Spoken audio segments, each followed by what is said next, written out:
Okay, I want you to picture this. It's December 2025, and India's biggest, most efficient airline just stops.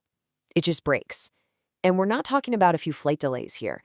This is a story of how a system that was designed for absolute perfection turned out to be, well, catastrophically fragile. So let's break down exactly how it all went so wrong. And this wasn't just an abstract system failure. It had a real human cost. For thousands of people, it was a nightmare.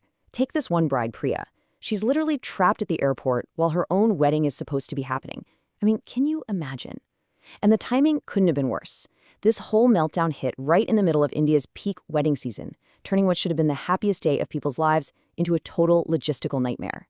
So just how bad did it get? Well, on December 4th, this was IndiGo's on-time performance. 8.5%. Let that sink in. That means only about 1 in every 12 flights, one was actually on time. Now, for an airline that built its entire reputation on being punctual, on being reliable, this wasn't just a bad day at the office. This was a complete and total system failure. So this all leads to the big question, right? How on earth does one airline's meltdown leave 500,000 people stranded and bring the entire country's air travel to a grinding halt? And the answer? Well, it wasn't just one thing. It wasn't a single point of failure. It was, quite literally, a perfect storm. Right, so let's get into the anatomy of this perfect storm. We're talking about 3 huge, completely separate shocks that all hit at the exact same time. And the system, well, it just wasn't built to handle any one of them, let alone all 3. Let's take a look at each one. Okay, shock number 1. The hardware failed. We're talking about a really critical defect in those Pratt & Whitney engines on their A320s. This wasn't a small problem. It forced IndiGo to ground over 40 planes. Just poof, taken out of service. That wiped out a massive chunk of their fleet, which meant, you guessed it, absolutely no spare planes.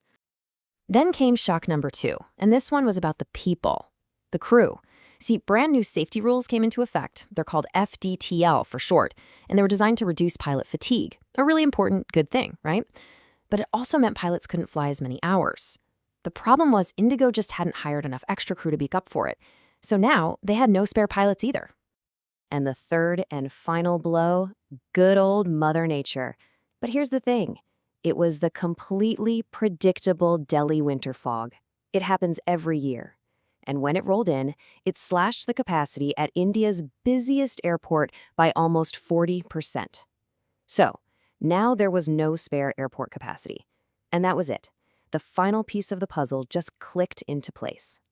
So let's just recap for a second.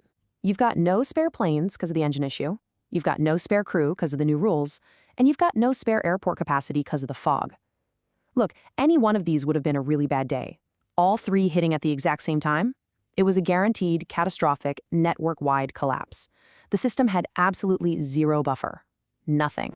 Okay, so that's what happened.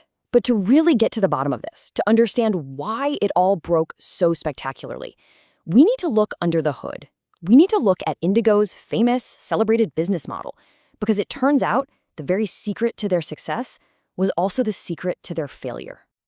And this is where you can really see the difference. You know, a traditional airline, they build in buffers. They have some slack in their schedules, maybe a mixed fleet of different planes. But IndiGo's low-cost model, it strips all of that away. Everything is for maximum efficiency. One type of plane, the A320, flown almost constantly, with zero slack in the system. It's a model that works beautifully. Until, well, it doesn't. And this gets us to the core idea here, what we call the zero buffer model. It is a strategy that is laser-focused on one thing, squeezing every last drop of profit out of the system by running at 100% capacity all the time. Now, this makes you incredibly successful and profitable when things are stable, but it also makes you extremely brittle. So when a shock finally hits, there's nothing to absorb the impact. The whole thing just shatters. But here's the thing. This wasn't just an IndiGo problem for long. Because of the airline's absolutely massive size, its internal breakdown very quickly snowballed into a full-blown national crisis. Just look at this market share, 65%. Think about that. That means 2 out of every 3 people flying within India are flying on an IndiGo plane. When an airline is that dominant and it stumbles, there is simply nobody else big enough to pick up the slack. The entire rest of the market combined couldn't possibly absorb that kind of failure. And that brings us to this really important concept called systemic risk. You've probably heard it in finance, right? When we talk about banks that are too big to fail. Well, IndiGo had basically become the aviation version of that. Its collapse didn't just hurt its own passengers. No, it choked the airports, it stranded travelers flying on totally different airlines, it paralyzed the entire nation's ability to connect. And the financial hit? Oh, it was staggering. We're talking an estimated cost to IndiGo of over 700 crore rupees.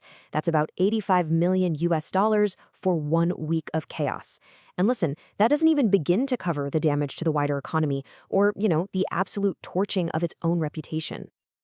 And if you want a little peek inside the sheer panic that was going on, check out this quote. This is from inside the COO's office at 5:45 in the morning on the worst day. 550 cancellations today. They knew. They absolutely knew it was a catastrophe and that they had completely lost control of their own airline.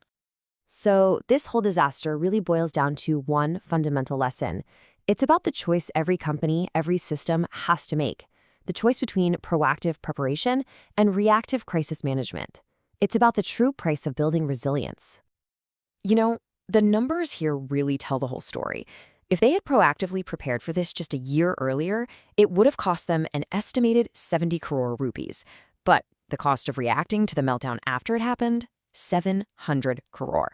That is a 10-fold difference.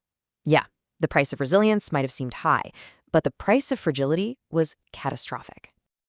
Look, the IndiGo crisis is a heck of a case study, but this isn't just about one airline. You can see this exact same pattern everywhere. In our global supply chains, in our energy grids, maybe even in our own careers. In a world that is so obsessed with efficiency, with optimizing everything to the max, this whole story forces us to ask a really critical question. What is the true cost of having no buffer, no resilience, no backup plan?